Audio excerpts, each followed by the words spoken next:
Fala pessoal, tudo certo com vocês? Estou aqui para começar um novo quadro aqui desse canal do YouTube. Um quadro onde eu trago casos reais, análises reais de pacientes reais. Porque qual que é a ideia aqui? Talvez isso caiba tanto para os profissionais da área quanto para os pacientes que são casos parecidos ou casos que tenham alguma semelhança qualquer com os casos que eu vou trazer por aqui. Hoje eu quero falar sobre um caso, então, antes de mais nada, não deixem de se inscrever no canal, de compartilhar, de dar o like, de ativar o sininho para ficar ligado em todos os conteúdos por aqui. Beleza? Não deixe também de me seguir lá no Instagram, @thiagomove, de seguir o Instagram do Clube do LCA. E se você é um atleta, se você é um indivíduo que busca um treinamento ligado à prevenção e ao aumento do seu rendimento, não deixe de seguir também a nossa consultoria online, onde eu faço a gestão de saúde e performance de alguns atletas, a Movimente. Por lá a gente pode talvez trabalhar juntos para você evoluir ainda mais na sua modalidade. Vou falar agora de um caso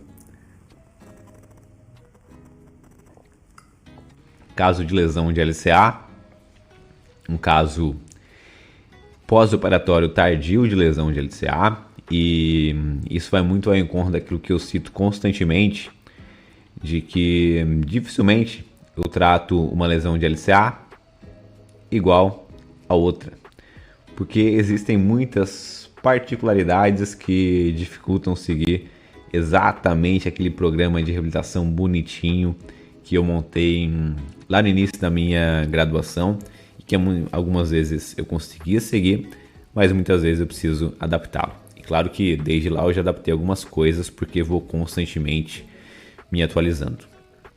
Mas o que eu quero trazer desse caso? Indivíduo futebol amador, primeira lesão de LCA, membro dominante, ou seja, o lado que chuta, lado direito, foi até mim num pré-operatório, um pouco período antes de fazer a cirurgia. Um mês depois ele Quando chegou até mim já não estava com muito edema, com baixa ativação de quadríceps, não, estava relativamente bem para fazer a cirurgia. Cirurgia feita, onde foi utilizado o enxerto de tendão patelar. Já coloquei alguns vídeos dele aqui lá no meu Instagram. É bem visível a cirurgia, a cicatriz dele. Teve também uma lesão de menisco, mas que foi realizada uma meniscectomia. Paciente de 28 para 29 anos. Tinha 28, agora tem 29. Então vamos lá, meniscectomia, será que não dava para fazer uma sutura nesse menisco? Isso com certeza facilitaria algumas coisas no longo prazo para ele, visto que ele é um paciente com um varo, de certa forma, acentuado de joelho. Então, ok, temos um caso pós-operatório de reabilitação de LCA, vindo do enxerto do tendão patelar. Como a gente sabe, o tendão patelar,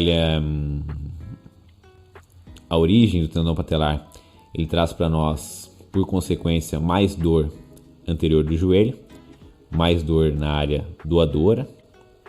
Então precisa ter alguns cuidados durante a reabilitação. Detalhe, esse paciente ele começou a tratar comigo e ele viaja muito. Ele trabalha viajando. Ele precisou tirar então para fazer a cirurgia uma certa licença, que acho que durou quase 2 meses. Então nesse período ele começou a tratar comigo. E aí o que acontece, né? Essa é uma dificuldade de alguns pacientes comigo. Que eu recebo alguns casos, ou começam um tratamento e às vezes eles querem sair porque financeiramente não estão conseguindo mais dar conta daquilo, ou eles começam em outro local e depois do 3º mês eles começam comigo.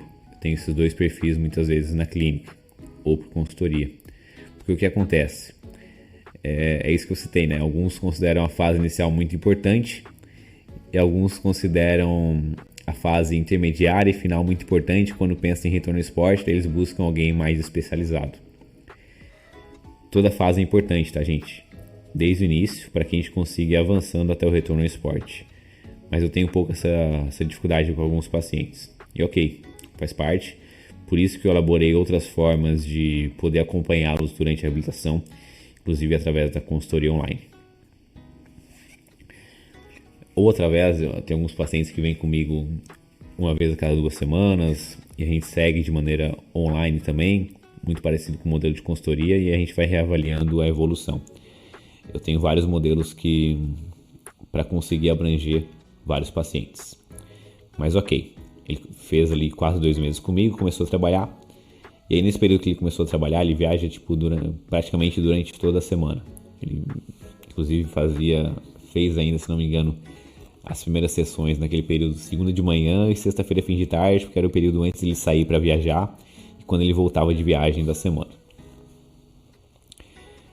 E aí ele começou a tratar em outro local, como eu citei, tem essas demandas, né? E ele voltou 6 meses depois, quase igual a como ele saiu. Pois é, não quero entrar no mérito aqui do que estavam fazendo com ele, mas quero entrar no mérito de que a gente precisa dar importância à reabilitação. Não tem jeito. Então, quase 6 meses depois, um período que era para ele estar voltando ao esporte, e estava com muita dor. Fiz, na época, então, alguns testes com ele. Persistia a dor anterior no joelho, que é comum pela área doadora, citei para ele. Ele não estava muito satisfeito com o cirurgião dele também.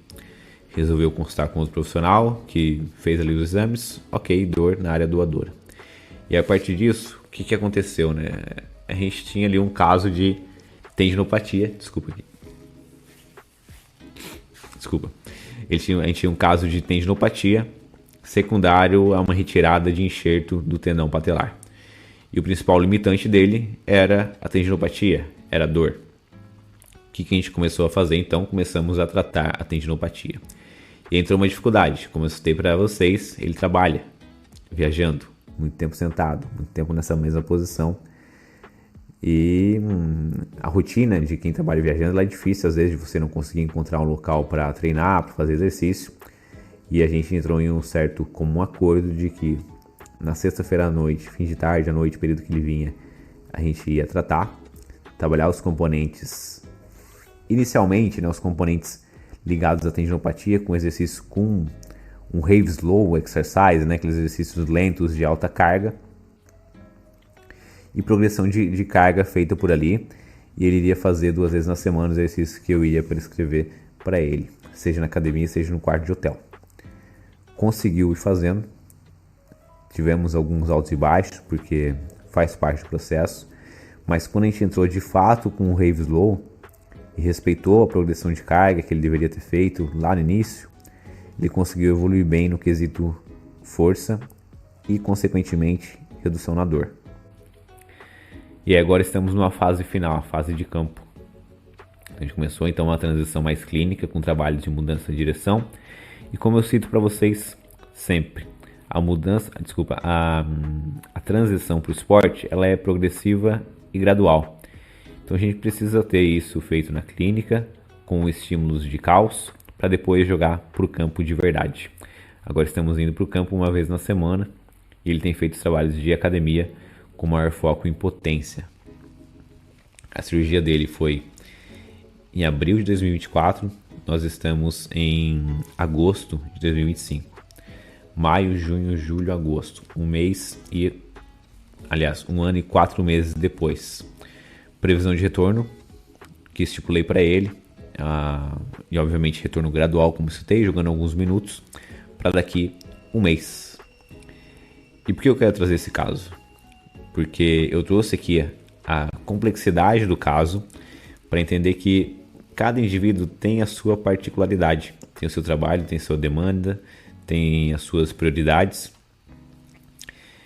mas cada fase do tratamento ela é importante.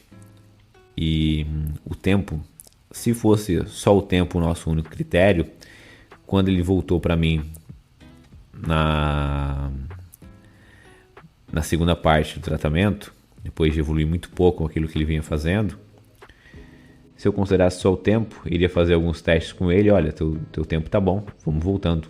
Mas não, cara, não conseguia correr. E demoramos para conseguir correr novamente também. Demoramos para conseguir frear novamente também. Por quê? Precisava de força. Precisava de controle excêntrico. Não tinha controle excêntrico. A gente fez muito isso para os trabalhos voltados para tendinopatia patelar que ele adquiriu. E é comum ficar essa dor residual. E o que a gente precisa citar nesses casos também é que a gente precisa educar o paciente que, olha, vai doer um pouco alguns exercícios, mas o teu corpo vai se readaptando em cima dessa dor. E a tendência é que ela reduza. Porque se a cada dor que ele sentir eu parar, eu modificar o exercício, mesmo que seja uma dor leve, o paciente vai se sentir cada vez mais inseguro, cada vez menos confiante para conseguir fazer aquela atividade. E a gente precisa ter esse manejo, essa conduta de deixar o paciente seguro para que a gente não aumente a cinesiofobia dele, para que a gente não deixe ele menos confiante e entre nesse ciclo vicioso. Estamos agora numa fase de return to play, de fato, atividades de campo, onde também precisa ser incremental, atividades mais curtas, com mais acelerações e desacelerações e ainda menos sprints, e com giros, com os cortes. Estamos fazendo, acho que a última sessão fizemos até 90 graus. Depois a gente faz o aumento desses giros, desse movimento de pivô. Porque assim, tudo é gradual. Não só na vida, mas também na reabilitação. E esse caso é um exemplo disso, de que não é simples fazer um procedimento cirúrgico. Uma reabilitação de LCA ela é complexa e muitas vezes é longa, mais do que a gente imagina. Por mais que, se você é um paciente, você gastou já seus... Vou chutar um número aqui, tá? Você gastou seus 30 mil para fazer a cirurgia, você não pode jogar esse seu dinheiro fora. Você vai usar pelo menos, posso jogar um número aqui, você vai gastar mais ou menos 1/3 desse valor também para reabilitação. Você vai ter que investir. O retorno ao esporte, o sucesso do retorno ao esporte depende de um tripé. Bom procedimento feito, então um bom cirurgião, uma boa reabilitação e o engajamento do paciente, o engajamento do atleta de fazer aquilo que é preciso fazer, certo? Então isso facilita muito e é um tripé fundamental para o sucesso do retorno ao esporte. Bom, pessoal, esse foi o caso real de hoje, uma análise técnica, científica e filosófica sobre o tratamento das lesões do ligamento cruzado anterior. Espero que você tenha gostado desse vídeo. Um detalhe, tá? Eu queria entender quem que está assistindo esse vídeo aí por trás da câmera, aí por trás da tela, na verdade. Se você é alguém que já rompeu o LCA e esse vídeo chamou a atenção sua, ou se você é um profissional da área. Responde aqui no comentário. Sou um profissional, sou um fisioterapeuta, sou um atleta, já rompi o LCA, estou tratando. Independente de quem você seja, eu quero saber quem está por trás da tela do outro lado. Beleza? Nos vemos no próximo vídeo, no próximo episódio. Não deixe de seguir o canal, de compartilhar, de dar o like, de ativar o sininho para ficar ligado em todos os conteúdos por aqui. Até a próxima. Tchau, tchau.